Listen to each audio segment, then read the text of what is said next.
educação entrou no século XXI de um jeito, mas parece que vai sair de outro. É difícil você imaginar a escola funcionando da mesma maneira que era antes da pandemia. Mas o que vem por aí? Escola híbrida?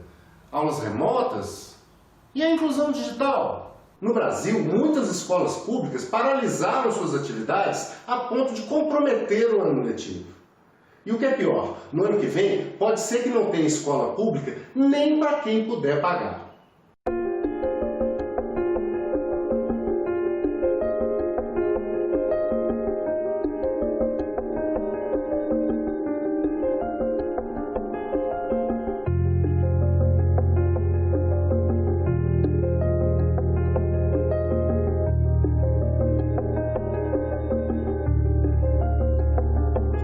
Teremos um problema bastante importante para as mulheres trabalhar, para as famílias poderem trabalhar, onde vão colocar os seus filhos.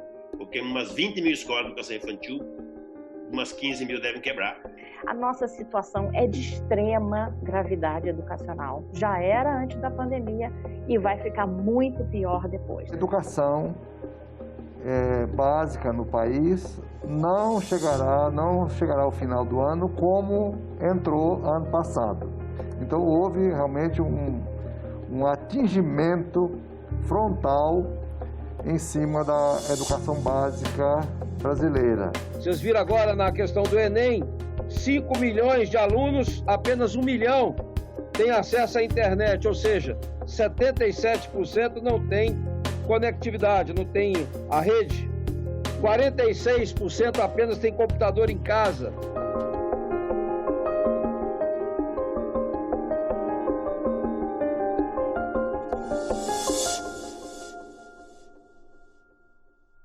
A comissão do Congresso Nacional, criada para enfrentar a pandemia, fez uma reunião remota com representantes do setor educacional para trazer esse assunto em discussão. Mesmo que a nossa comissão trate de calamidade em saúde, ajuste fiscal, execução orçamentária na área de saúde, vocês estão vendo a situação das escolas paralisadas, que também é uma calamidade. Então, é um assunto que interessa muito, realmente a educação assim, nocauteada por essa calamidade também. Esse é o objetivo dessa audiência pública. A vida de quem trabalha e tem filho pode se transformar numa coisa complicada no ano que vem. A pandemia pode quebrar muitas escolas de educação infantil e a oferta do serviço pode não mais atender a demanda. Tem 2,5 milhões de estudantes da educação infantil. Né? 2,5 milhões. Ano que vem, se nada for feito, e nada está sendo feito ainda, nós quebraremos aí uns 70% das escolas de educação infantil. As crianças de 0 a 3 anos não têm vaga em nenhum município brasileiro. O representante das escolas privadas levanta ainda outro problema. Se as escolas infantis fecharem suas portas, os pais não vão mais ter onde deixar suas crianças. Nós teremos um problema bastante importante para as mulheres trabalhar, para as famílias poderem trabalhar, onde vão colocar os seus filhos. Porque umas 20 mil escolas de educação infantil, umas 15 mil devem quebrar.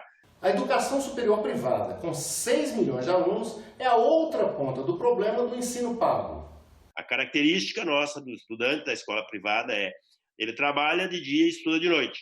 E ele perdeu o emprego, perdeu o seu estágio, perdeu sua renda, a família perdeu renda, e eles trancaram a escola, o curso superior, para poder, não tem dinheiro para comer. Mas como a educação privada deve participar do ensino na sociedade brasileira? Até onde vai o papel do ensino público e começa do ensino particular? O público sempre tem o risco de gastar mais e de incorrer em gastos perenes que não necessariamente se traduzem em aprendizagem, em eficácia escolar, que é o que nós precisamos. Aprendizagem com equidade, que é a eficácia escolar. O privado sempre pode, em algum momento, perder o interesse a partir de alguma questão e deixar a população sem atendimento. Então, é importante que os interesses públicos e privados sejam alinhados para o atendimento da população. A sociedade não funciona sem escola no Brasil, sem escola nem privada nem pública. Elas são fundamental para que a sociedade funcione. A gente tem que reconhecer que é subfinanciada a educação pública. Nada quanto o ensino privado mas nós temos que ter um olhar diferenciado com a educação pública de qualidade. A escola pública não fez, a maioria das redes não fizeram nem ensino remoto até agora. Estamos 120 dias sem aula. A escola privada fez. Para fazer ensino remoto era mais barato para a escola privada, a escola pública é mais caro. Então não é possível a gente conversar as coisas assim. Nós precisamos olhar onde é que tem mais eficiência. Como nós poderíamos, em primeiro lugar, estudar e introduzir novos indicadores de resultado para a escola, seja pública, seja privada. Uma escola é bem-sucedida quando o seu aluno é bem-sucedido. E no debate sobre o novo Fundeb, vimos como as opiniões divergem quando o assunto é o financiamento da educação. Ao dizer, com as minhas palavras, que nós corremos o risco de, no Fundeb, fazer mais do mesmo, repito, fazer mais do mesmo, que tem dado resultados não satisfatórios, é uma coisa que mexe comigo.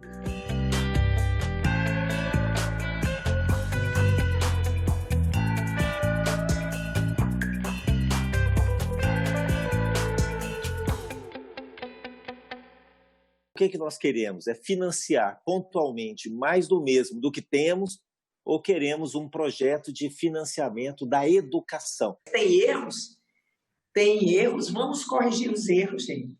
Não é um programa como esse que, apesar de não ter o índice esperado, não foi o êxito tão esperado, mas funcionou, gente. Nós temos muito mais estudantes nas universidades públicas, os institutos federais, nos orgulha e é um orgulho para o mundo todo. No Brasil inteiro, a grande maioria dos hospitais são privados, um monte deles são privados, e eles atendem pelo SUS, atendem gratuitamente. Na educação nós temos as dificuldades, porque nós temos um discurso em que do dinheiro público é para a escola pública, como se não fosse possível você ter financiamento público para uma escola de gestão privada. Um voucher, a gente tem defendido isso, por exemplo, nos municípios, para atender de 0 a 3 anos, para que as escolas pequenas não quebrem, para que ano que vem tenha escola para pôr as crianças. A outra alternativa será não ter escola, porque a escola quebrando não terá onde pôr as crianças de 0 a 3 anos para a sociedade funcionar. Lembrando que a gente tem o caso de Sobral, que tem um gasto abaixo da média nacional e uma qualidade muito acima da média nacional e que se deveria, talvez, ser levado em consideração quando se pensa nos recursos do Fundeb.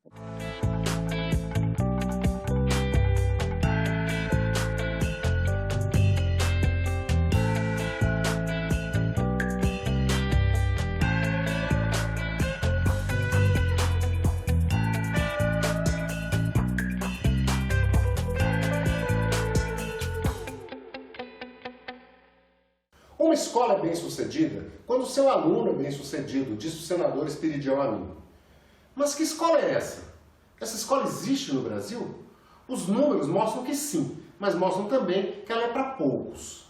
Qual é o quadro pré-pandemia? É o PISA de 2018. Então, no nível mais alto, nós temos a capacidade, isso no melhor das hipóteses, de formar 27,2 mil alunos de, digamos assim, entre aspas, elite, enquanto que os Estados Unidos tem uma capacidade maior, 10 vezes maior do que essa, que são 333 mil alunos para uma coorte, não digo similar, mas próxima, e a China, 471 mil alunos, quando a gente usa a amostra dessas 4 metrópoles que fizeram parte do PISA. Então, é mais do que 10 vezes, né, o que a gente consegue fazer.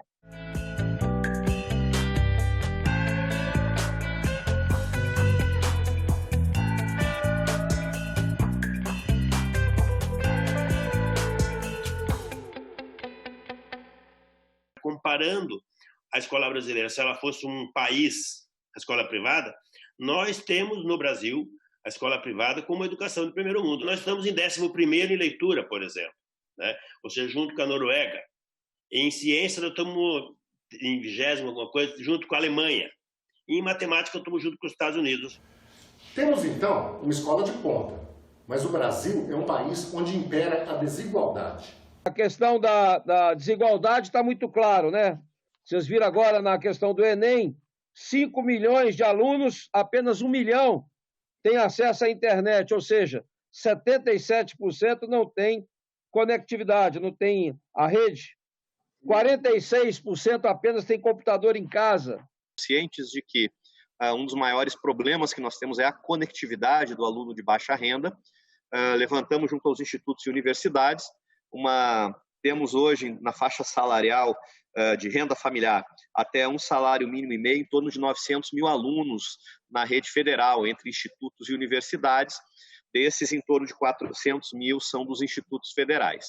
Quando a gente olha para o nível mais baixo, né, nós temos uma baixa participação no PISA, que tem questões importantes como atraso escolar. Se o aluno estiver muito atrasado, ele não pode fazer o PISA, ou se estiver fora da escola, obviamente, que também não pode fazer o PISA. Então, a nossa situação é de extrema gravidade educacional. Já era antes da pandemia e vai ficar muito pior depois. A gente faz uma discussão de educação do século XXI, sociedade 4G, 5G, século XX, e em muitas realidades, talvez a gente ainda no século XVIII, XIX, e nós precisamos, de alguma forma, encontrar essa solução.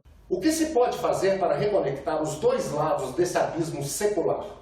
Como fazer a inclusão digital? Nós estamos remodelando completamente o Educação Conectada, o programa que é longevo já. A nossa ideia é transformar cada escola num hub de transmissão de conteúdo de qualidade, quer seja pela internet, por antenas de satélite, por rádio, por televisão. Nós estamos analisando todas as possibilidades. Nós retomamos um programa grande, técnico, com o Banco Mundial, e uma das vertentes que nós vamos fazer é fazer uma busca mundial por soluções de transmissão de conteúdo de qualidade. Que o MEC possa, através da RNP, promover uma contratação, através desse edital, centralizada de pacotes de dados, um modelo inovador, onde a RNP compra, adquire um conjunto de dados, um volume muito grande de dados. Esses pacotes de dados são distribuídos às instituições e as instituições fazem o gerenciamento disso, vão fazer o gerenciamento junto aos alunos da rede federal em situação de vulnerabilidade. Nossa meta é atingir, a depender do que a gente conseguir com o processo licitatório, um processo, como eu disse, inovador, mas que preza pela obtenção de economias significativas de escala. A gente está falando aí de 400 a 900 mil alunos.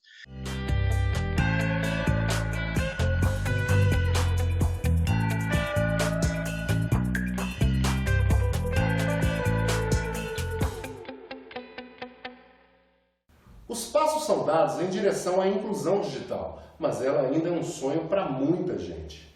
A secretária de Educação Básica acha que ainda não é hora de abandonar a eficácia do livro de papel. A única solução não é tablet, computadores e internet para os alunos. Pelo contrário, nós temos um programa longevo de muito sucesso no Brasil, que nós estamos melhorando, como eu já disse no começo da minha explanação, que é o PNLD.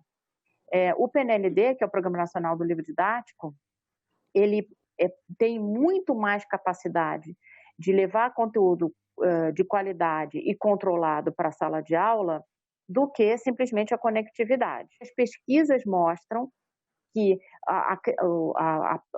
desde a criança até um adulto, o trabalho no papel ainda supera o trabalho digital no que concerne ao desenvolvimento cognitivo das pessoas e desenvolvimento da memória. Então, anotar no papel ainda é mais efetivo para o cérebro do que os trabalhos digitais. As trocas de ministro da Educação e a ineficiência do governo na aplicação de recursos, reconhecida pelos próprios integrantes do MEC, receberam críticas contundentes do presidente da comissão. Temos um grande desafio, que é a execução de atividades educacionais remotas.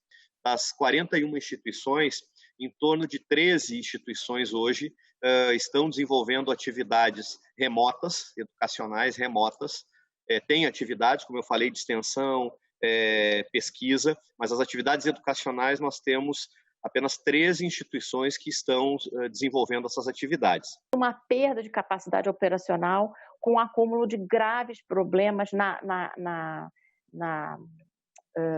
execução orçamentária. Nós temos um orçamento próprio de cerca de 1 bilhão e 600 milhões de reais, dos quais já foram empenhados apenas 2%.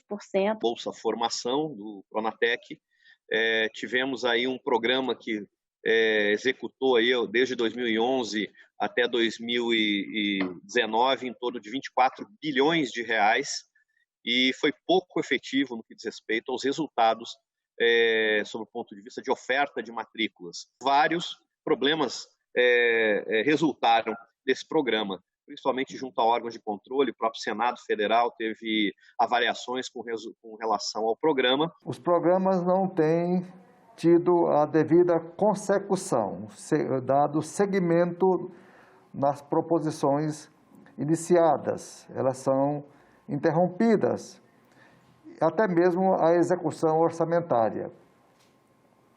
Então, eu atribuo a isso, professora, as mudanças frequentes dos ministros de educação e as mudanças também dos secretários respectivos nacionais vão mudando e um começa e o outro não acompanha a velocidade do outro, porque ninguém sabe o tempo que vai permanecer no cargo. Isso é muito ruim, essa descontinuidade. O secretário de Educação Profissional e Tecnológica disse que o MEC não está parado e tem buscado reaproveitar os recursos que já haviam sido liberados, mas que não estavam sendo utilizados por causa da pandemia. Ao longo de 2019, trabalhamos em todos os aspectos relacionados à melhoria da governança do Pronatec. Fizemos, o primeiro passo foi a repactuação. Nós tínhamos em torno de 500 milhões de reais parados nas contas estaduais, ou seja, dos estados, ou seja, recursos que já haviam sido transferidos pelo programa, mas não estavam resultando na oferta de formação profissional e técnica. Fizemos uma repactuação inicial com 17 parceiros estaduais, recursos que já estavam, como eu falei, lá no estado, ou seja, a gente aproveitando recursos que já tinham saído do orçamento, que estavam nas contas estaduais, o que a gente gerou em torno de 67 mil vagas. E até mesmo no orçamento do próprio Ministério, recursos que já haviam sido liberados tiveram de ser redirecionados. Nós fizemos, a partir de recursos do orçamento corrente da CETEC, uma pactuação com a rede federal em 2020, que possibilitou a oferta de 179 mil vagas de cursos de curta duração, cursos FIC, na modalidade à distância, qualificação profissional.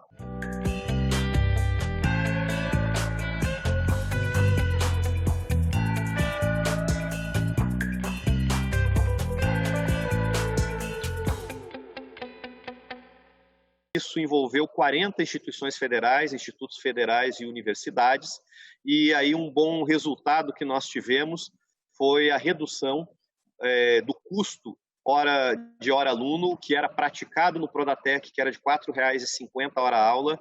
Nessa pactuação com a rede federal, nós reduzimos pela metade esse custo. Então, chegamos a aproximadamente R$ 2,20 na média, R$ 2,17, porque algumas instituições ofereceram contrapartidas maiores. O modelo de edital que nós fizemos com a rede federal foi um modelo de maior oferta de contrapartida. Então, nós conseguimos praticamente dobrar a capacidade que a gente tinha de execução nessa nova pactuação que foi feita pela rede federal, que foi chamamos aí do esforço Covid, justamente utilizar uma capacidade já instalada das escolas técnicas vinculadas a universidades e institutos federais para oferta de cursos FIC. A audiência pública mostrou que muitas perguntas ainda podem ficar sem respostas na área da educação. A escola do ano que vem, qual será? A escola, como ela será? Híbrida? Como todo mundo está falando, muita gente, educadores estão falando no Brasil inteiro, será uma escola híbrida. Mas como que é esse negócio de escola híbrida? Como é que ela funciona na prática? Quanto custa para fazer essa escola? E também, conforme a professora Ilona falou, que a educação básica no país não chegará ao final do ano como entrou ano passado. Então, houve realmente um atingimento frontal em cima da educação básica brasileira. na qualidade especificamente falando. Ou, às vezes, perguntas que têm resposta, mas que parecem não ter solução. O que o MEC pode resolver na educação de 1º ao 5º, de Fundamental 1, no município do Brasil que tem 5 mil habitantes? Se é o prefeito que resolve, coloca secretário de educação, se a caneta é do prefeito. Nós vamos conversar sobre isso. Nós queremos melhorar a educação das crianças. Nós perdemos as crianças, o aprendizado das crianças, no Fundamental 1 no Brasil. Não se ensina a ler, escrever e fazer continha direito. Nós não perdemos no ensino médio. O ensino médio pode remediar um pouco, mas nós perdemos no Fundamental 1. Quem é que faz a educação Fundamental 1 no Brasil? 5.570 municípios. Esses municípios, assim, ó, dos 5.570, tem 3 mil e tanto que tem menos de 15 mil habitantes. São praticamente uns condomínios, mas eles não têm médico nesse município, mas tem 9 vereadores. E um vereador ganha 7, 8 mil reais no município, que a renda média é 1.200. Não é possível. Nós precisamos ter um olhar muito atencioso para os primeiros anos, para a escola infantil, para a escola fundamental, que às vezes nós investimos muito, ou deveríamos, ou achamos que investimos muito do meio para frente, sendo que, na verdade, se a raiz não é boa, se não foi muito bem cuidado lá na base, no ensino infantil e fundamental, dificilmente nós teremos aí o resultado desejado. A secretária do MEC pede união pela qualidade da educação. Já o presidente da comissão mista diz que o país precisa de uma liderança que congregue prefeitos, governadores e toda a sociedade em torno de um pacto pelo ensino. Se o Brasil não se unir em torno de alguns acordos, e é isso que eu tenho no meu discurso desde que eu cheguei aqui, aflitivamente tentado transmitir, é essa uma palavra de união. É uma palavra de colaboração entre os entes federados, para que a gente possa fazer estrategicamente uma abordagem para a qualidade da educação brasileira. Um grande líder para fazer um pacto, ele tem que ser um líder que consiga convencer governadores de todos os partidos. Ele tem que movimentar as grandes federações de municípios. Então, ele tem que ser um peregrino nacional, não é? Para poder fazer esse convencimento. E uma mídia inteligente de chamamento de todos esses prefeitos de capitais e das menores cidades brasileiras para esse pacto de compartilhamento pela qualidade da educação. Isso é uma necessidade, porque os aspectos econômicos da crise, da pandemia, serão visíveis. E na educação, mais visíveis ainda. Então, se a gente não pegar firme agora, com o capricho necessário, nós vamos demorar muito tempo e um retrocesso inacreditável, inexplicável para o nosso país. A educação é um fator essencial ao desenvolvimento econômico. A reunião mostrou vários lados de uma mesma história, mas todos convergem para uma única opinião. A situação é mesmo dramática e o futuro da educação brasileira vai depender das atitudes que forem tomadas agora. Gostou do programa? Compartilhe. Obrigado a você que esteve com a gente e até o próximo Em Discussão.